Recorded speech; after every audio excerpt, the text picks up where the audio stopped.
Un merge conflict se produit lorsque plusieurs personnes modifient le code et que GitHub ne peut pas trouver automatiquement comment les combiner sans que certaines modifications ne se chevauchent.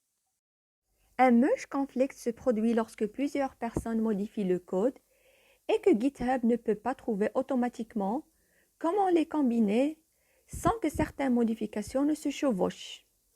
Cela se produit souvent lorsque des personnes modifient la même ligne de code dans un fichier ou qu'une personne modifie un fichier qu'une autre personne supprime.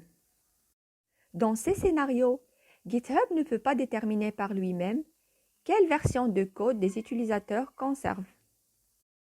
Vous devez donc indiquer manuellement à GitHub les modifications appliquées pour résoudre les merge conflicts. Une fois que vous avez créé une pull request et essayé de la fusionner, GitHub vous dira qu'il ne peut pas terminer la fusion en raison de conflits.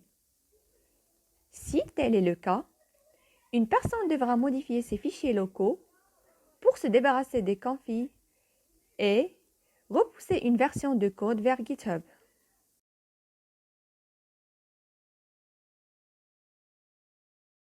Pour corriger les modifications et fusionner votre pull request, vous devez revenir à votre révision locale du code et collaborer avec vos coéquipiers pour déterminer quels sont les changements les plus importants à conserver.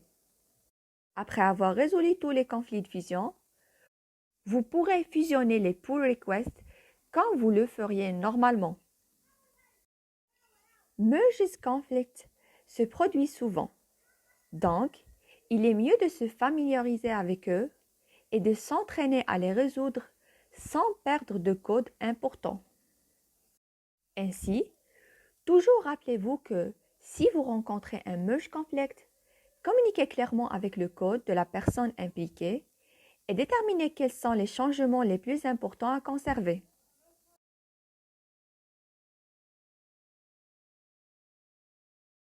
Maintenant que vous savez comment résoudre avec succès vos conflits de fusion et faire un pull request de vos demandes, vous pouvez continuer à écrire plus de code sur votre ordinateur local.